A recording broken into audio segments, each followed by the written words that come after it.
Sim, eu sou o professor Bairros e no tutorial de hoje nós vamos ver que tal começar a estudar as fontes chaveadas iniciando pela fonte buck, ou rebaixador de tensão. Vamos lá?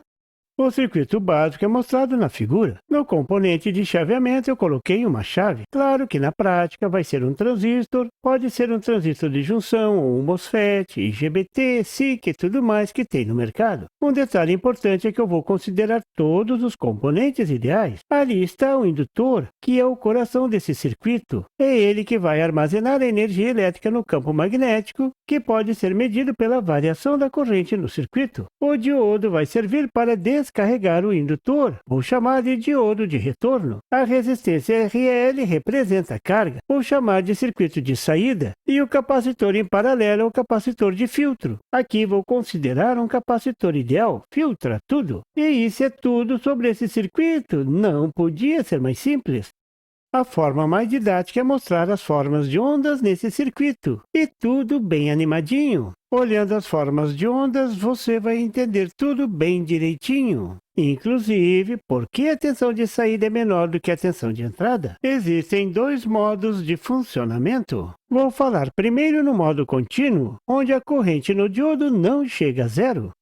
No modo contínuo, quando a chave fecha, a corrente que passa pela chave carrega o indutor. Observe as formas de ondas. Ali está a corrente no indutor. Essa também será a corrente na saída. Logo abaixo, você pode ver a corrente no diodo de retorno. Só vai haver corrente no diodo durante a descarga do indutor. Abaixo, você pode ver a corrente na chave. Só vai haver corrente na chave durante a carga do indutor. E por último, é mostrada a tensão sobre o diodo. Durante a carga, o diodo está aberto e a tensão sobre ele é igual à tensão da fonte. Nesse gráfico dá para ver a tensão na saída, sempre menor do que a tensão de entrada. No indutor ideal, podemos considerar a corrente de carga praticamente linear. Isso acontece porque o indutor se opõe à variação da corrente. Durante esse ciclo, o indutor armazena energia. O importante aqui é que a corrente no indutor varia. Nesse tipo de circuito, a corrente no indutor não deve ficar constante. Quando isso acontece, diz que o indutor saturou e a função de indutor desaparece. Ele passa a se comportar como um curto-circuito. Durante a carga, a fonte garante a corrente para a saída e para o indutor.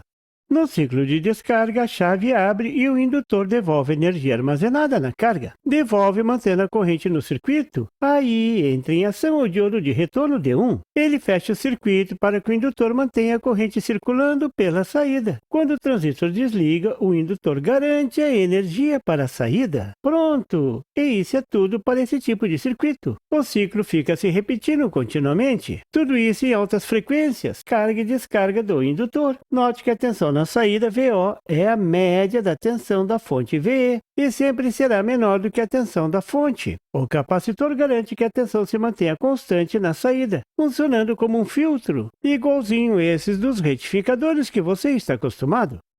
No modo descontínuo, toda a energia armazenada no indutor é gasta na descarga. No ciclo de carga do indutor, a chave liga e a corrente no indutor parte do zero e vai subindo até carregar completamente o indutor. No ciclo de descarga, a chave desliga e o indutor descarrega a corrente no circuito de saída através do diodo de retorno D1 até que a corrente caia a zero e fica assim esperando o novo ciclo. Esse é o modo descontínuo. O segredo para a análise desse tipo de circuito é que a energia armazenada no indutor é devolvida para o circuito. Isso se reflete no comportamento da tensão sobre o indutor no tempo. Enquanto a corrente estiver variando de forma linear, a tensão presente nos terminais do indutor é constante. Essa é a chave para entender esse tipo de circuito. No circuito de carga, a tensão é positiva no indutor. O indutor funciona como um receptor. No ciclo de descarga, a tensão será o inverso. O indutor funciona como uma fonte de corrente. No ciclo de carga, a área sobre a curva da tensão pelo tempo deve ser a mesma área do ciclo de descarga. Essa é a regra básica para analisar esse tipo de circuito. A energia que entra é a energia que sai, pelo menos na análise ideal.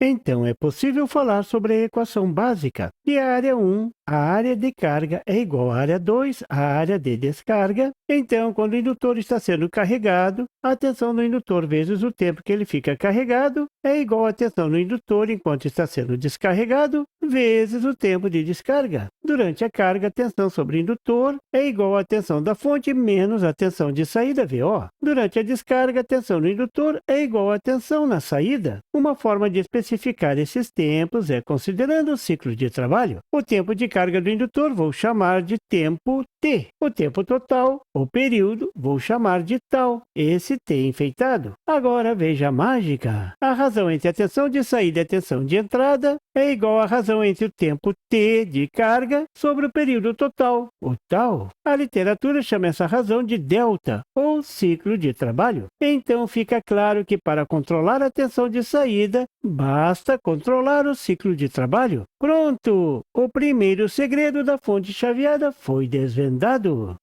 Você viu nesse tutorial o básico da fonte chaveada do tipo Buck, rebaixador de tensão. Esse foi o primeiro passo. No próximo passo, vou mostrar como dimensionar os componentes. Até lá! E por favor, se você não é inscrito, se inscreva e marque o sininho para receber as notificações do canal. E não esqueça de deixar aquele like e compartilhar para dar uma força ao canal do Professor Bairros. E não tem site? Tem sim! É www.bairrospd.com. Lá você encontra o PDF e tutoriais sobre esse e outros assuntos da eletrônica. E fique atento ao canal do Professor Bairros para mais tutoriais sobre eletrônica. Até lá!